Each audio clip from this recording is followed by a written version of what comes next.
Greetings and salutations, friends, and welcome back to some more Warhammer Fantasy lore about Bretonnia. That's a rare sight on the channel, I must admit, but with the new Old Worlds launch being just around the corner and the emergence of one of its first books, which incidentally would more honestly have been named Ladies of the Lance than Lords of the Lance, seeing as it is most assuredly a current year property. But I won't belabor that point here. If you're interested, you can always go watch my video on it on the commentary channel. But it inspired me to talk a little bit about Bretonnian history, and especially the Lady of the Lake. Now, bear you in mind, this will also include the end time interpretation of the Lady of the Lake, so if you, as many others, found that to be a lacking interpretation, then consider yourself forewarned. For whilst I do agree that it was dreadfully delivered, I do think it probably was based on, well, if not reality itself, then certainly what had been hinted at throughout Bretonnian and Wood Elf lore. But the presentation was again extraordinarily lacking, so whilst it may make sense to start on the Elven side of this discourse, I will instead choose to begin on the Bretonnian side. A further disclaimer, by the way, this is one of those subjects in Warhammer history that is covered sparsely, and so there will be some leaps of logics throughout the video. Now then, our story begins before even the reign of Sigmar Heldenhammer, a time after the collapse of the dominant superpowers of the Old World, the elves of Ulthuan and the dwarves of the World's Edge Mountains. And more precisely, when several tribes of humans, collectively referred to as the Bretonnia, crossed the Grey Mountains into the lands that would today be known as Bretonnia. Already all the way back then, when the land was far more untamed than it is today, it was a pretty damn nice place to live. Endless, massive, open fields of arable land, which the humans quickly settled upon and began doing what humans usually do when they settle areas capable of sustaining a large population: breed like rabbits and intrude upon their neighbors. In the defense of the early settlers of Bretonnia, a fair few of those neighbors were also of the furry beastman variety and the green-skinned orc variety as well, and both of these intruded equally violently and frequently upon the Bretonnians. A few hundred years of constant warfare, both against each other and the various non-human settlers of Bretonnia, saw the original 20 tribes that had crossed the mountains dwindle down to 16. A number that would be yet further reduced by the time that Bretonnia became actually Bretonnia, the nation. Before this as well, there was also a request made by Sigmar Heldenhammer, who was busy creating the Empire on the other side of the mountains. He was fighting his own crusade against the Greenskins and Chaos and everything else that might come down upon him, and he had requested that the Bretonnians join forces with him as well. The Bretonnians, however, were not thrilled by the idea, as they saw no reason why they, on the other side of these vast mountains, should be ruled by what they viewed as a foreign despot. And thus they rejected unification with the Empire, remaining largely separate but major tribes for another 1,000 years after the time of Sigmar Heldenhammer. None too surprisingly, this bred quite the bit of fierce independence in the Bretonnia. Oh, they would band together here and there when external threats arose, absolutely, and they would come to common agreements, sure. Like, for example, stay the fuck out of Athelor, and it seems to be driving people crazy. But beyond that, they were all independent nations. And it would take the intervention of an outside force to change that. A green force. As in the 974th year of the Imperial calendar, an Orc invasion of unprecedented scale poured over the mountains and into Bretonnia, in such quantities that the rolling plains were brought alive by the heaving masses of savage monsters. Even in the face of this avalanche of doom, the Bretonnians stuck to their independence, with the dukedom of Glan-Boreal being completely annihilated by the invading hordes. All the other Grand Dukes held up behind their own walls, unwilling to go to the aid of a competitor, and risk their own lands falling to the predations of the Greenskins in turn. The Duke of Bestows, too, was killed, desperately repelling advances upon his own territory. It was swiftly becoming clear to everyone with the eyes to see that Bretonnia was facing crushing annihilation. Faced then with the choice of an ignoble death at the hands of a brutish cleaver or unification, at least some of the lords of Bretonnia elected to join up together. Specifically, Thiolf of Lyons and Landuin of Mousillon, known as the finest knight to have ever lived, joined forces with a man who would become very famous indeed, Giles Le Breton, later to become known as Giles the Unifier. Now, this merry little band was expecting to be able to do little more than die together in a glorious last stand. But that, of course, is where our watery lady comes into the picture. Whilst camping in the forest of Chalons, the three comrades were visited by an unearthly beautiful spirit rising out of the lake and walking across its surface without producing even the slightest ripple. She handed Giles Le Breton a Grail chalice and declared him the first king of Bretonnia. Upon supping from the Grail, seeing nothing particularly wrong with a random woman emerging in the middle of nowhere and offering him a drink, he became possessed with supernatural powers, becoming the very first Grail knight in Bretonnian history, soon followed by his two companions. The three now holy warriors of the Lady would go on to launch a campaign across Bretonnia, crushing orc armies, shattering warbands, lifting sieges, rescuing entire dukedoms, and demonstrating to one and all that Giles Le Breton and his new patron lady were the ones to unify Bretonnia and bring peace and prosperity back to the war-ravaged lands.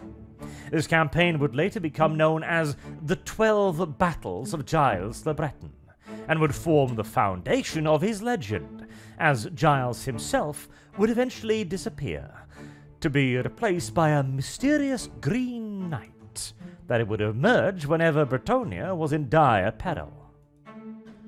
But even more important, perhaps, than the unification of Bretonnia was the religion that Giles Le Breton brought to the people, the worship of the Lady of the Lake.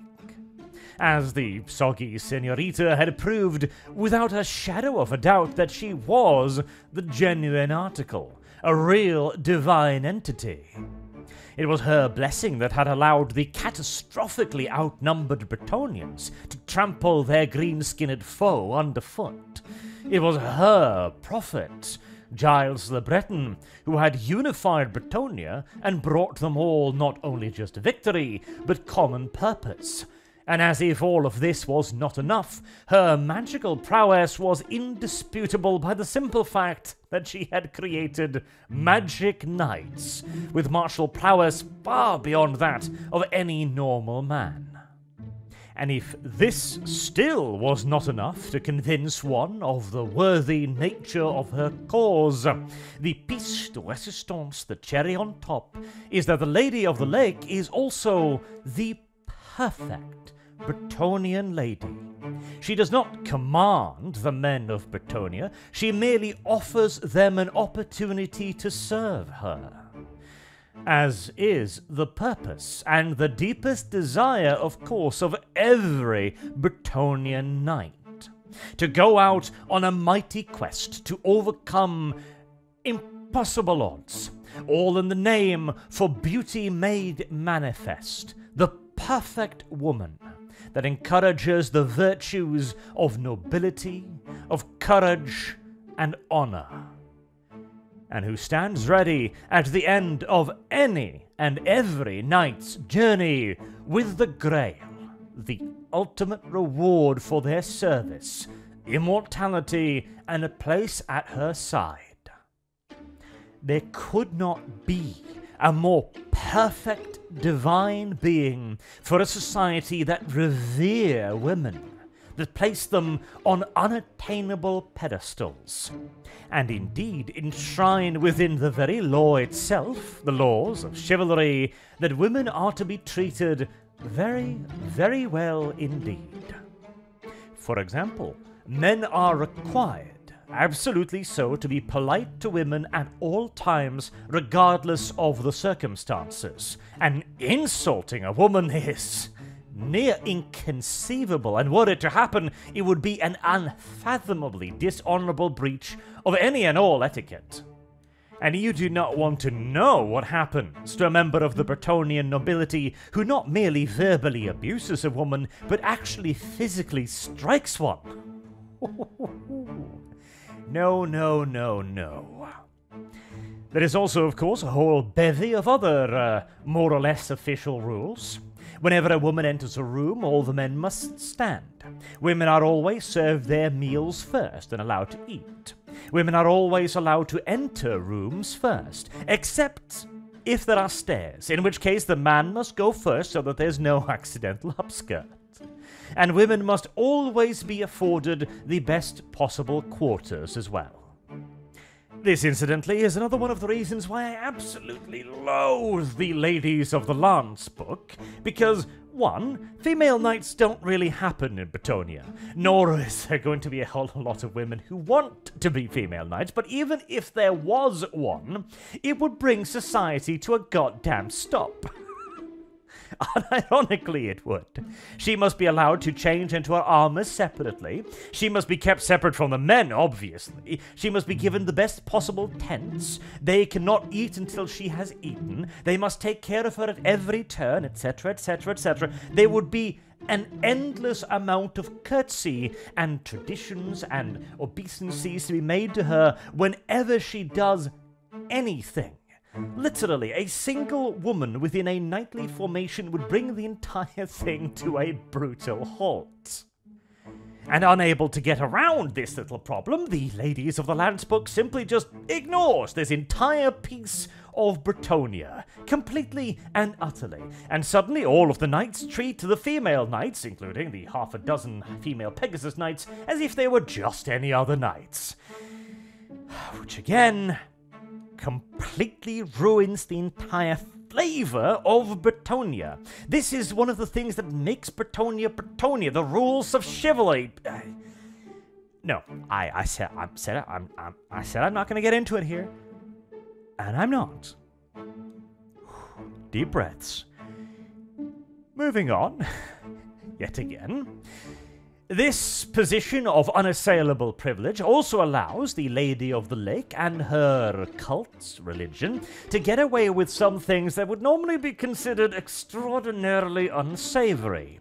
Like, for example, taking all magic users in the kingdom from a very early age as children into her service and into the lake. The girls sometimes, albeit rarely, return as Grail damsels, or damsels of the lady. After having spent their formative years within the lake, they are all skilled spellcasters, and usually join up with Bretonnian courts, where they serve as wizards, spellcasters, and advisors, and obviously enough, as priestesses of the lady. These positions and their occupants hold no official power within Bretonnia, but they are also probably the single most powerful and authoritative group in the entirety of Bretonnia, as they combined their already significant social standing within Bretonnia as women, with their now unassailable position as direct servants and avatars of the lady.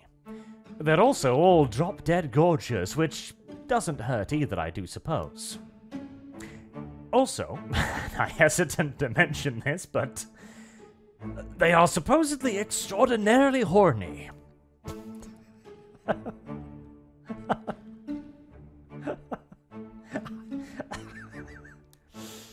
I figured that was a relevant data point.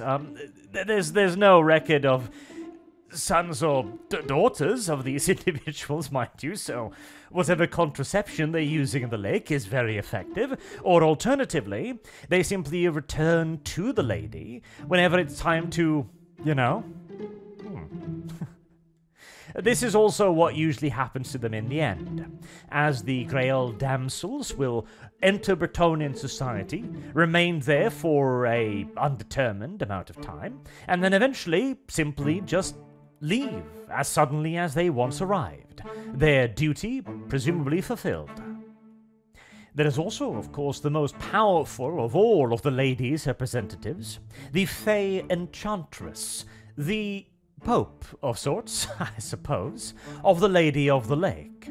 The Fay Enchantress is a being of incredible magical power, one capable of wielding multiple schools of magic, which is extraordinarily unusual, and there are ample rumors going around that the Fay Enchantress is not a human at all.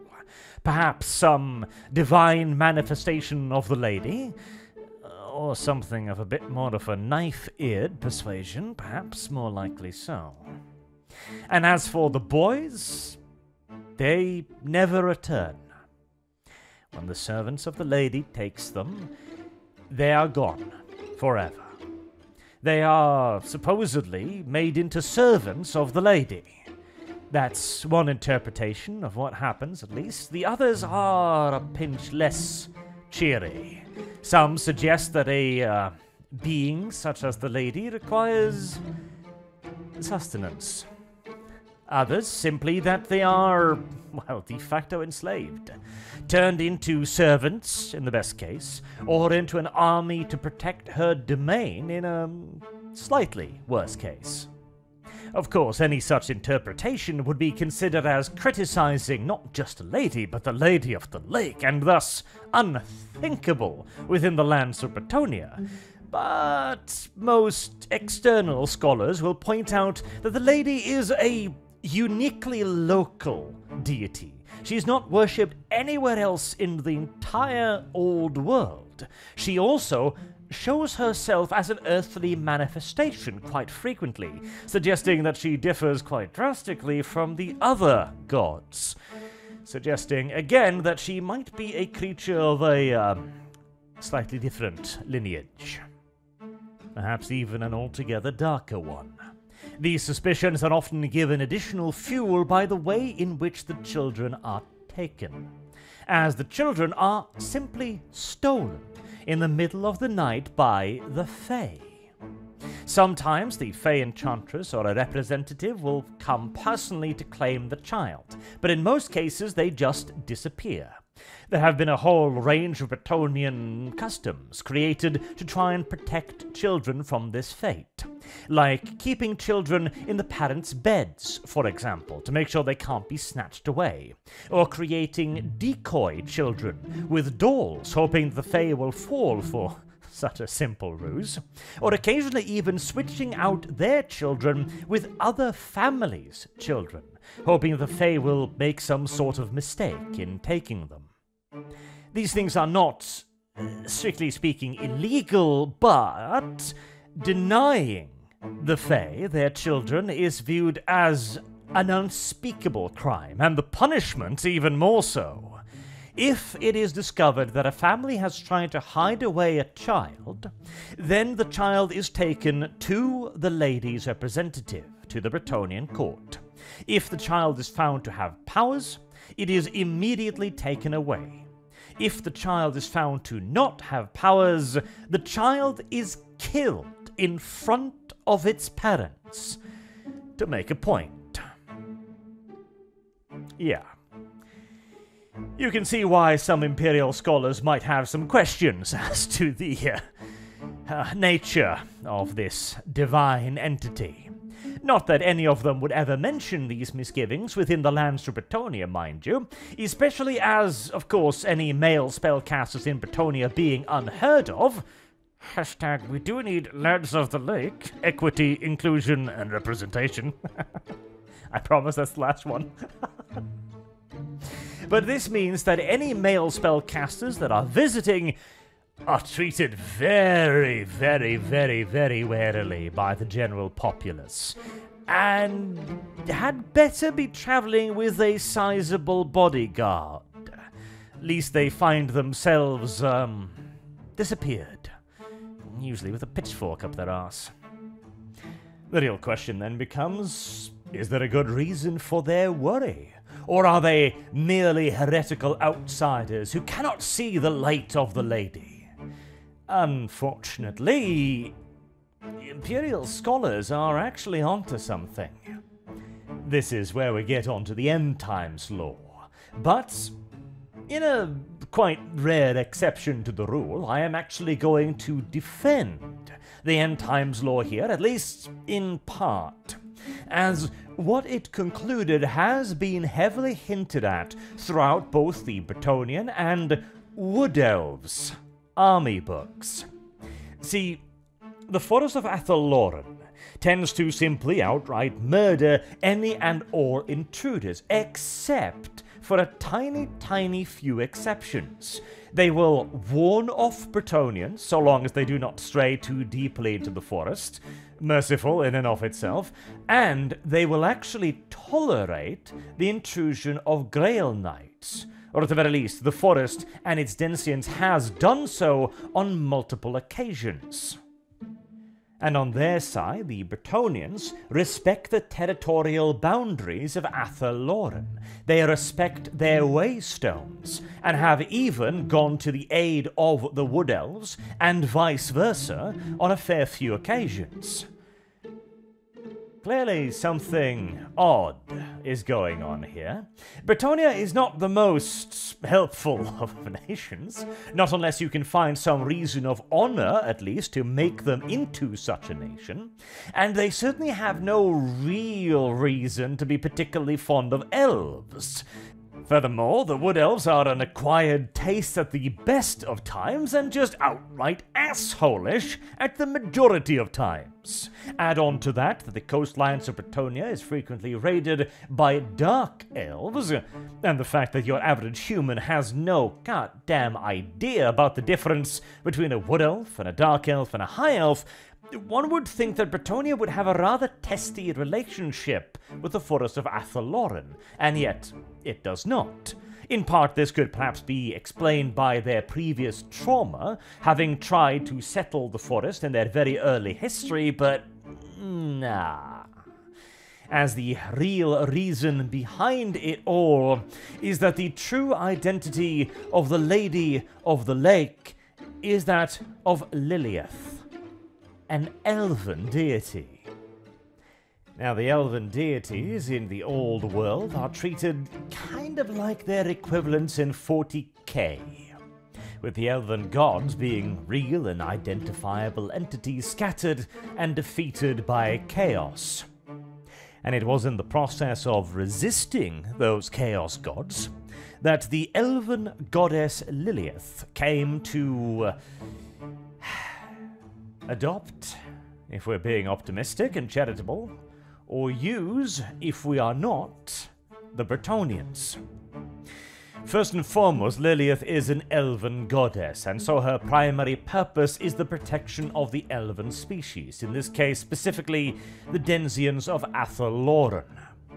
She already has several servants amongst the ranks of the Wood Elves, including her herald of sorts, Harlot, the Wood Elf lord she used to rescue Shalia from chaos, and in so doing, begin to turn the tide against chaos, at least preventing an outright one-sided victory. But for reasons of, well, author convenience, during the end times, she was far less feisty, and Lilith decided that there was no resisting the destruction of the world. Instead, she sought to spirit away a few of her faithful, telling them that they would be as gods in the new world.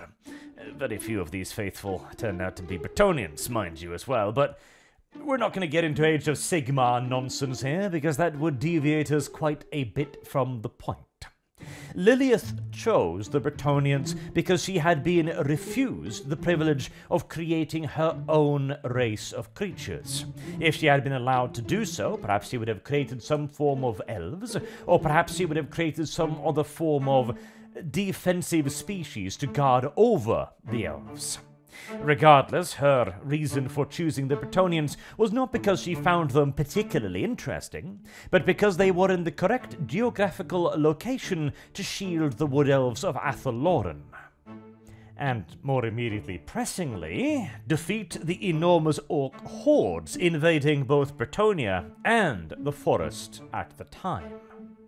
This was a decision made entirely at the expense of the Bretonnians and entirely for the sake of the Wood Elves. However, Lilith would, in her own way, grow fond of the Bretonnians. She would give them her blessings. She would imbue them with actual strength, actual purpose. She would protect them, and she would even act in their benefit, so long as it did not imperil her primary purpose of protecting the Wood Elves of Athaloran. And so it can absolutely be said that the Lady of the Lake does care for the Bretonnians. She values them, she imparts her wisdom onto them, and tries to imbue them with her virtues, trying to make them into a better version of themselves. And she does absolutely protect them with her magic. The blessings she grants to the Bretonnians are not a sham, they are actual magical miracles. So you could, in a way, argue that the Bretonnians have the love of the lady. It's just that they're not the first, shall we say. She even explicitly states this herself, that she made the Bretonnians into a people second only to the elves. Now, I can see why a lot of Bretonnian fans were not fond of this idea, particularly considering the Bretonnians were the single most ignored faction in the entirety of Warhammer Fantasy. So to receive this final little fuck you all the way in the end times. A cruel fate. And no doubt about it, but what can I say? It was definitely hinted at throughout the various army books. This is not something made up in the end times. This was definitely something that had been established quite some while ago. The whole absolute preference for the elves, that's a little bit more recent, but there was clearly some kind of connection there. Now, I would personally have preferred it if they had put the Wood Elves and the Bretonnians on more equal footing, have them become the allies that the preceding army books had always indicated that they wished and could be, rather than the whole, oh, Malekith was the real Phoenix King all along, teehee, that they chose to go with. But yeah, the Lady of the Lake, the used whore of the puddle, might be as descriptive a title. But don't get caught by any Bretonnians saying that, for they still hold their lady in high regard, and would, no doubt, defend her honor, ephemeral though it might be, to their last and final breath. Proving, at least, that for all of her flaws, Lilith certainly did pick her second chosen people with care, and she did imbue them very, very effectively with her virtues, and made them indeed second only to the elves. A bittersweet ending, but an ending nonetheless. Until next time, I've been Arch. Thank you all very much for listening, and I do hope to see you all again soon. Have a good day.